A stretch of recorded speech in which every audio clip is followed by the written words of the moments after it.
Good morning, everybody. We're here for another Nacho Tuesday, and today I have Scott with Digital Carbon Online. Scott's actually at an event right now. Was able to tune in live. They're actually over there in London right now. If you'd like to give a little bit more backstory on what you're up to today, and tell us more about your company and how you're helping companies reduce their carbon footprint in 2024. Yeah, brilliant. Thank you, Andy. Thanks for having me on.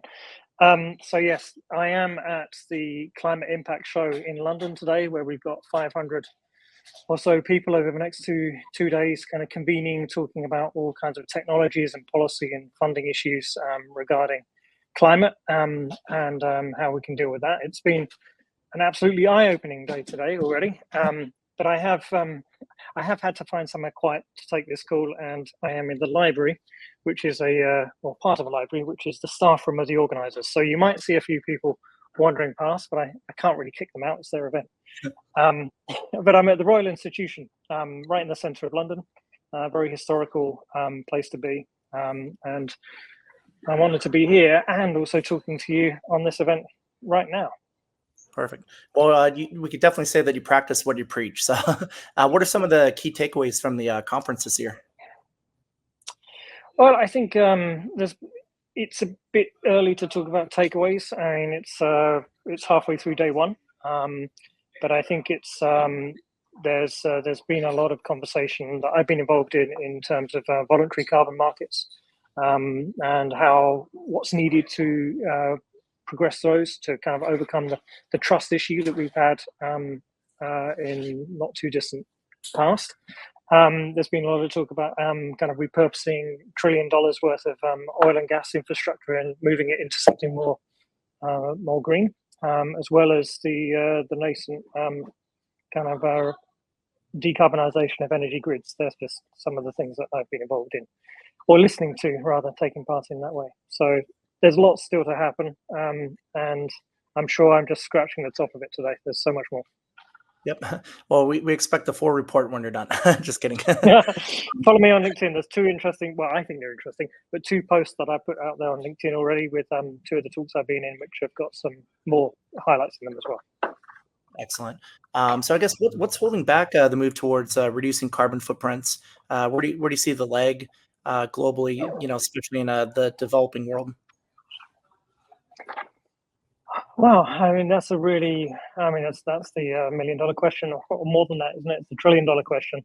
Kind of what's slowing us down, what's kind of speeding us up. I think, I was having just a conversation just now before we started this call about whether this is something that we should continue trying to push on to individual consumers to make it their problem, or whether there's much more kind of institutional change and institutional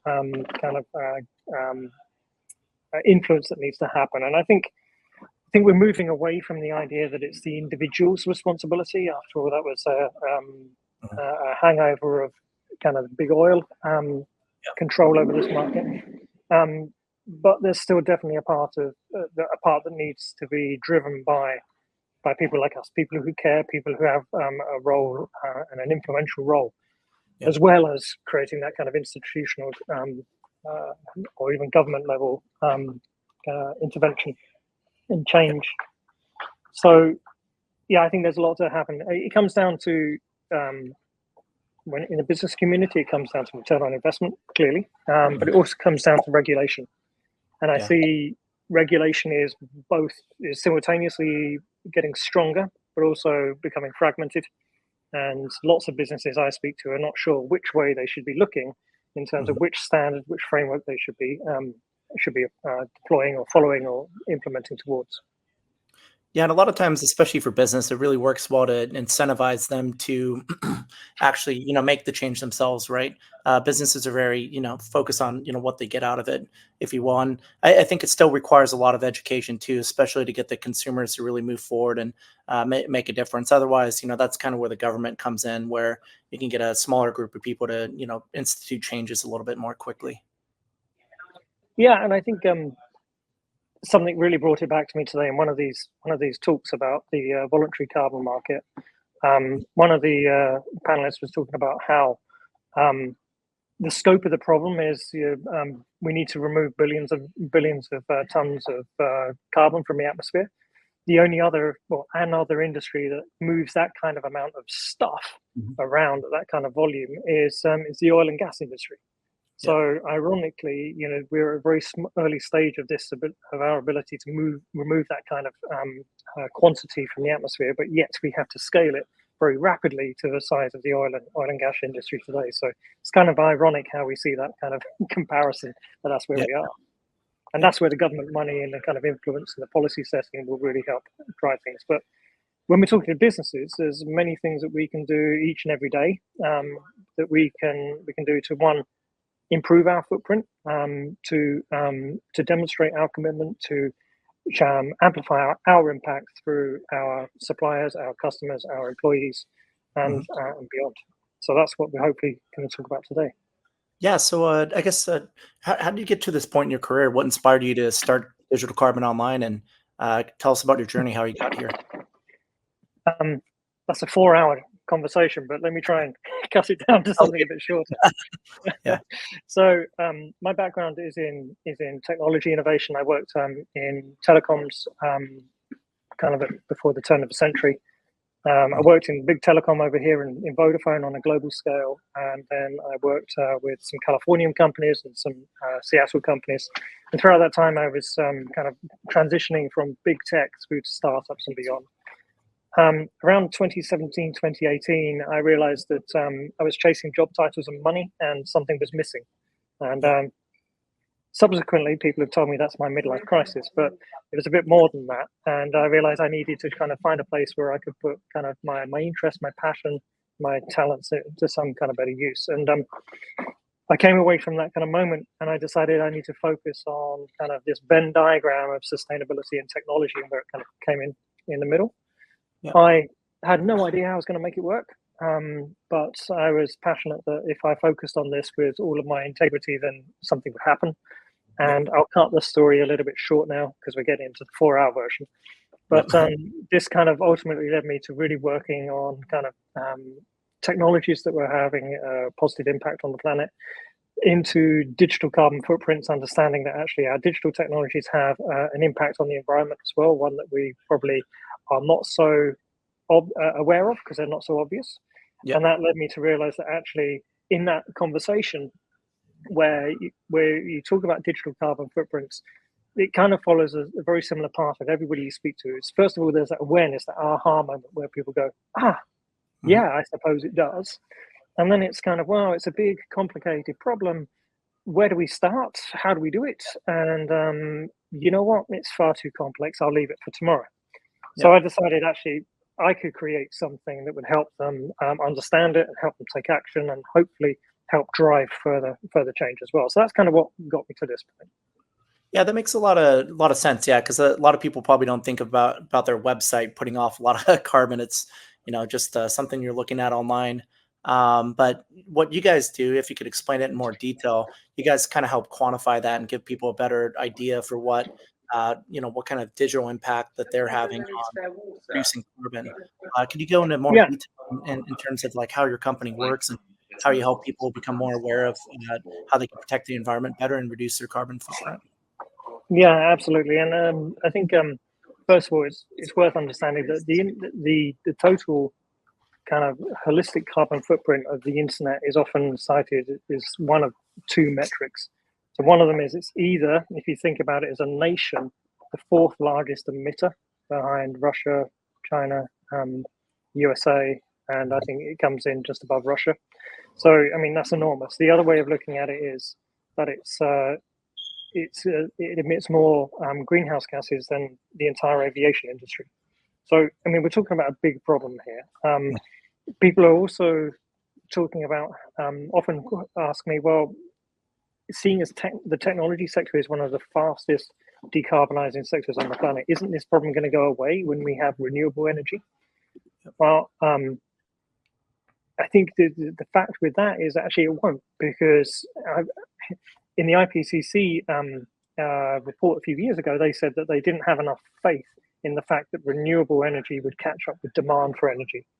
So And actually, I heard this just this morning in a panel session down here where we had the US, a representative from the US Department of Energy talking about the importance of fusion, because the demand of energy is just kind of growing exponentially, whereas the renewables is still growing fast, not fast enough.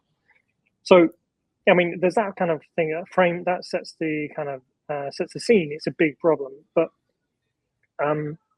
if we look at websites as that starting point, that entry in, pretty much every business nowadays has a website.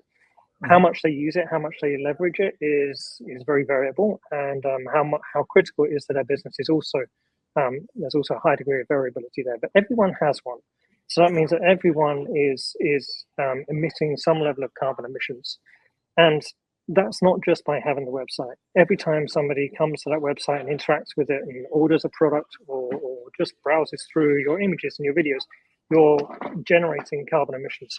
So what we're trying to do is help people understand that, first of all, you do have a footprint from your digital tech. It is a big footprint, and there's something that you can do, every single business owner on the planet can do to help mitigate that. And even though that might be a small piece of the overall equation, there's two real benefits for that. One is that collectively, I think we've got 112 billion active websites on the planet. So it's a lot of websites. If we can kind of take a small bit out of all of those, we can have an enormous impact, hopefully, to reduce the internet's kind of carbon footprint from that of the aviation industries. And then, so the other piece is that these small moves, as somebody stated to me just the other day, it's these small things that embolden us to take greater steps. So as a business that's not quite sure where to go or how to start, this is a really good place to do it. So that's kind of what the tool is there for. It's to help you understand it, help you track it, but also to reduce it and to give you that kind of encouragement and pointers towards doing something bigger, something better as well on top of this. Yeah, and if you're more aware of it too, it kind of moves you more towards action, right? So just kind of visualizing the problem for people. Me as a marketing guy, I always try to do that, right? It's better to show, not tell, what the problem is, so people are more likely to take action on it and want to do something about it. And a lot of these companies, especially with AI, are generating a lot of using a lot of electricity for running all these different processes, data processing, data storage, even. That takes up a lot of energy, right? So I don't think a lot of people are really thinking in terms of the electrical output that's required to maintain some of these websites, like say Facebook or some of these social media sites. They process a ton of data and they store a lot as well. And a lot of this with the advent of AI and moving into quantum computing as well too, the energy demands are going to go through the roof. Absolutely. This came up on another webinar just recently as well. Someone was talking about the impact of AI on the carbon footprint of the internet. And I think the last time those studies were put together in terms of comparing it to the aviation industry or nations was 2018, 2019. So AI has obviously flourished and boomed since then. And now the statistic I remember was that actually a ChatGPT search requires 100 times more energy than a Google search. Yeah, see, a lot of people don't even know that. Yeah, it's 100 times more, potentially 100 times more damaging to ask the same question of two different systems. Wow. So I guess what tactics or processes would you recommend for business leaders to take advantage of in order to reduce their carbon footprint? Something meaningful, maybe a small step that a lot of these companies can undertake. That might not be that, obviously they're not going to come up with a new energy source today or anything like that, but every business can make their own small impact in a way or so. But what would you recommend for these businesses? Yeah, I mean, if you want to go away and create a new energy source, please do let us know about it tomorrow. That'd be great. And I'm sure there are companies out there trying to do that. But beyond that, what's within your remit? And I think, when we talk about carbon footprints, it's a very broad topic. And there are companies out there that maintain, I don't know, huge estates or laboratories or processing plants or supply chains. Those people, I think the biggest area that they need to focus on is really reducing that as much as they can. Yeah.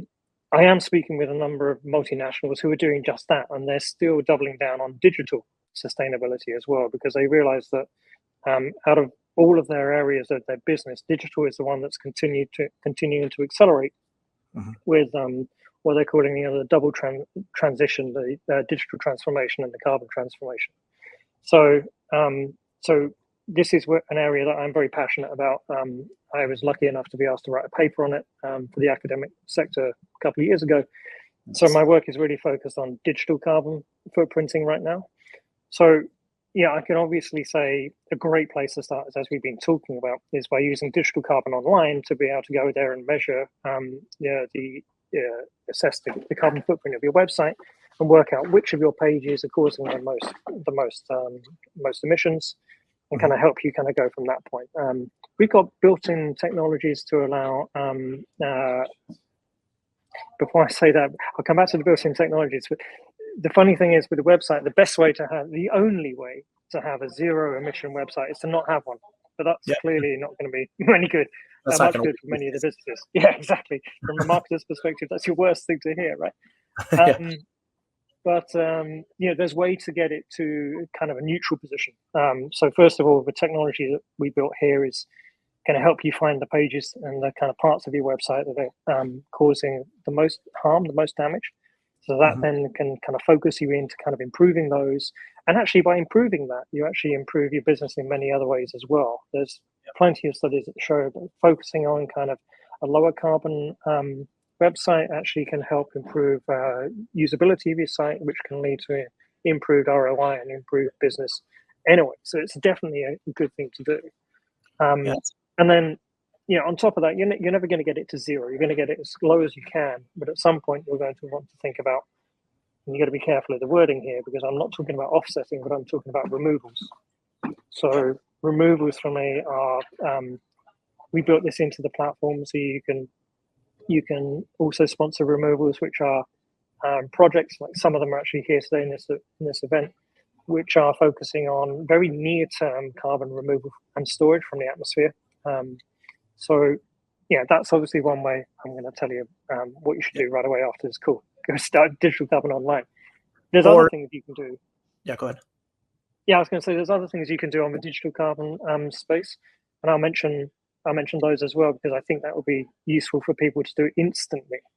So when you're using digital technologies, we've become accustomed to just leaving things on. And I always have this story about my gran when she got a TV for the first time with a remote control, and you could turn it on and off with a remote, and you'd have a little red LED.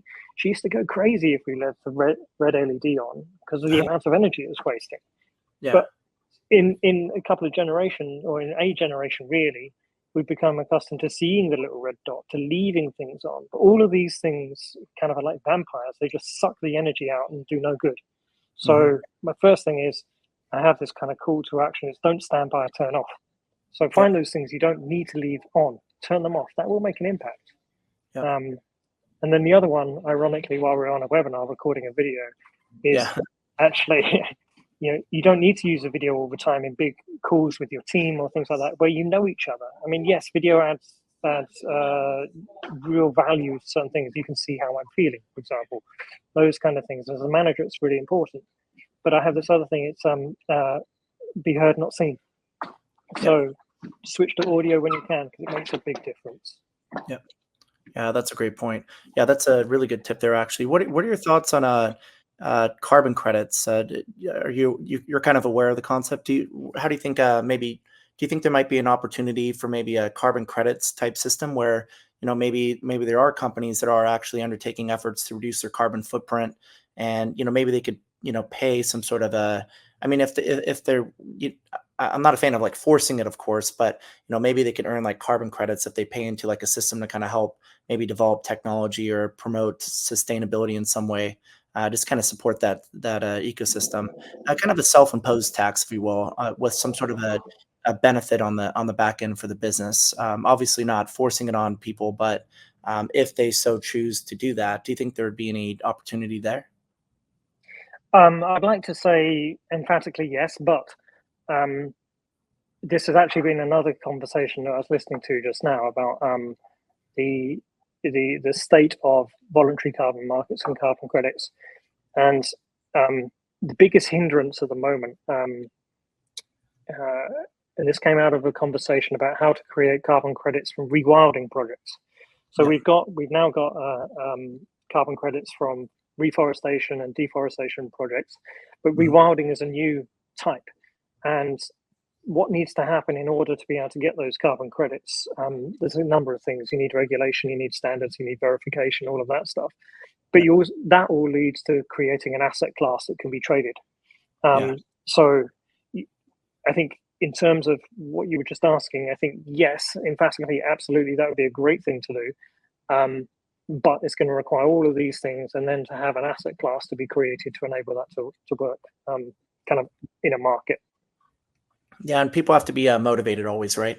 I always believe I'm a firm believer that with the proper motivation, businesses will always, do the right thing. But you have to kind of come up with a win-win solution there that allows them to be able to do the right thing to reduce their carbon footprint, but it's also motivating for them. Maybe it's better online reputation, what have you. But there has to be some sort of like a positive outcome for them as well too. That's tangible, if you will.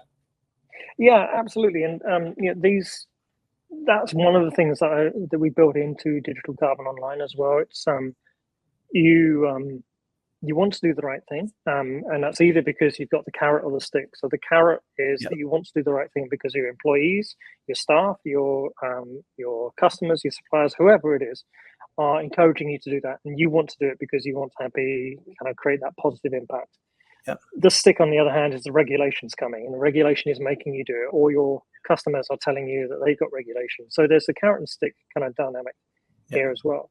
So there's that piece that we want to really help companies with, and many of my clients are working on many different kind of carbon footprinting technologies and reducing scope 3, scope 2, and scope 1 emissions.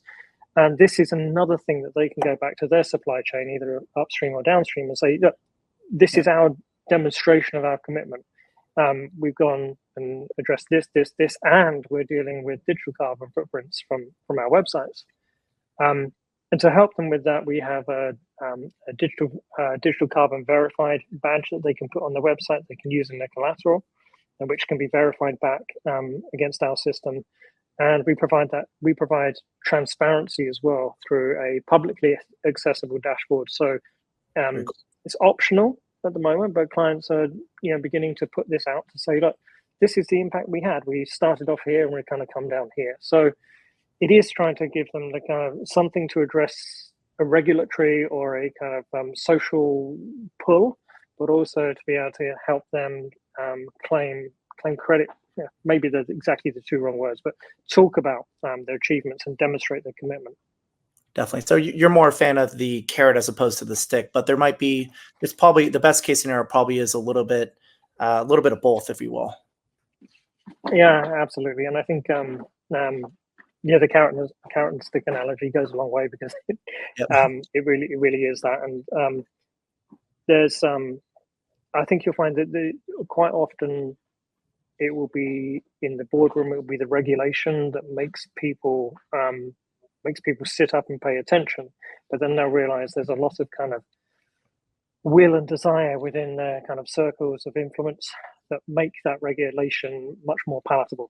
So Yeah. I think they can go hand in hand. It can obviously go the other way as well, where you get a lot of employees, and I've worked in an organization like this as well, where you get a lot of employees wanting to do the right thing and doing it at a small scale. But it wasn't until the regulatory stick came in that they got the kind of backing they needed from the board to actually go ahead and make it happen as policy rather Yep. than as kind of some kind of plaything.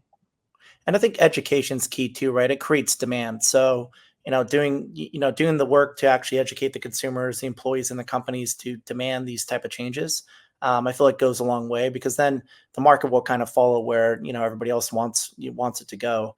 So I think, yeah, education is going to be a key component for that because it's going to push these businesses in the right direction to, want to undertake these efforts on their own.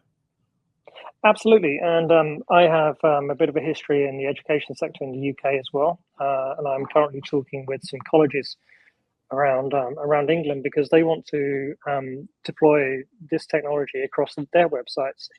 One, because there's quite stringent regulation for the education sector on this topic, but also two, it helps them kind of bring this into the curriculum and actually help the leaders of tomorrow, kind of the young generation at the moment, understand this from day one rather than trying to kind of adopt this knowledge later on in their lives. So, Yeah. I mean, that's I think a very pure example of education right in the education system.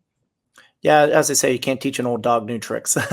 Those are the guys that keep the lights on all the time still and keep the water running. Yeah, there's plenty of old dog around here, as you can see from the facial Let me expressions. tell you, I'm getting there as well. Uh, where do you see this movement evolving over the next few years? So my mission at a high level is to um, create a more sustainable digital future for us all. Grand vision with that, and it starts kind of small. But what I'm worried about is that our civilizations have a history of stumbling into problems that we could have solved if we had only paid attention to them soon enough. I Mhm. mean, I'm sitting in a conference that's dedicated to one of those problems right now. Yeah. So what I'm hoping to do is in whatever way I can to raise awareness, educate, and provide tools to help us understand that actually digital could be part of the problem, but it's definitely part of the solution.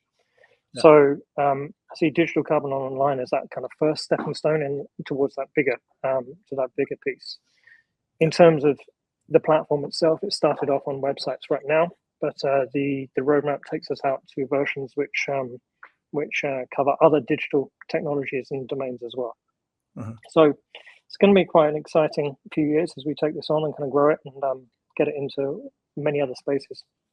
Yeah, and I see a lot of value here too because the biggest problem for the consumer is, they get stuff delivered to them magically from Amazon, but I don't think they think through the entire logistics process and everything that goes into it, producing the product, where the materials come from, shipping that stuff from overseas, from China to the US, and then all the logistics and everything to get that package to your doorstep. But everybody's constantly interacting with websites, apps on a daily basis, and kind of quantifying that and putting it front and center for people, I think is really powerful, because that's something they interact with on a daily basis. And if you can really quantify it and show people the impact, I think that definitely goes a long way, as opposed to a lot of the other processes that we know that do create a lot of carbon. People, it's hard for people to visualize the impact there. I think it is, and this is the kind of the biggest thing that the biggest hurdle I'm trying to overcome, and that is we've become accustomed, particularly with the pandemic, that kind of coincidentally feels both so long ago and so recent. But we became so accustomed to doing everything digitally that spurred up the digital transformation, as you've probably heard, so much faster than any other CIO or CTO could have done. Yeah. And we've become kind of accustomed to this idea that, well, actually, digital is better than physical. And in many instances, it is. I mean, it really is. But what we've lacked any kind of data that provides that evidence. So I think one of the things that I'm trying to do is create those systems that can kind of build those data sources to help you say, actually, this is better and this is how much better. And when something goes wrong, and that's another thing with this, when you're working in the field of sustainability and climate, you're going to make mistakes because it's much more of an art than a science right now.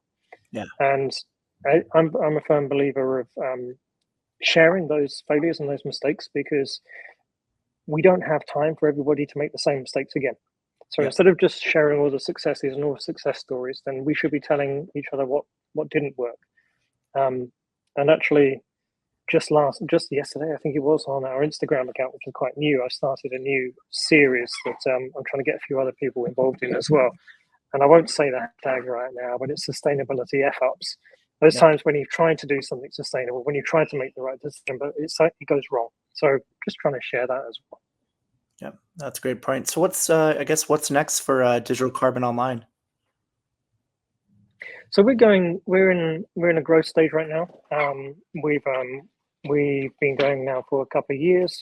We've got a nice client base that's growing across public and private sector. I think in the next 5 years, you'll see it grow beyond websites into other digital real estate as well. The big challenge for us is to integrate awareness of AI into that as well. Yep. So we're much further along in terms of understanding carbon footprint of the website than we were a couple of years ago. and Yeah. all of our work is following the nascent standards that are being developed on that. I think we're probably 2-3 years later in that curve in terms of understanding the true impact of AI. So AI will become a piece of this for sure. Definitely agree there. Yeah, like we mentioned, it's 100 times. I don't even know that Chat GPT is using that much energy. That's crazy. So I guess where can people learn more about digital carbon online, and how can they participate with your business? So the most straightforward way is to go to digitalcarbon.online. So you should find out a lot of information there. You can get involved directly there.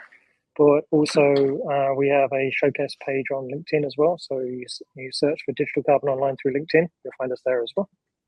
Excellent. Well, Scott, we definitely like working with you. Definitely aligned with the mission and the values of your company. So we're excited to continue to grow. Digital Carbon Online is also available in the B2B SaaS marketplace, Nacho. Feel free to grab it today. And if you can, would you be able to give us your website domain too, so people can type it in right now and go visit? Absolutely. So it's digitalcarbon.online. Digitalcarbon.online. There you go, everybody. Well, Scott, once again, thank you so much for making the time today, and especially at such a busy event to get online with us and talk about this important topic. We look forward to working with you and growing our businesses together. Andy, thank you ever so much. And thanks for everybody for joining us today.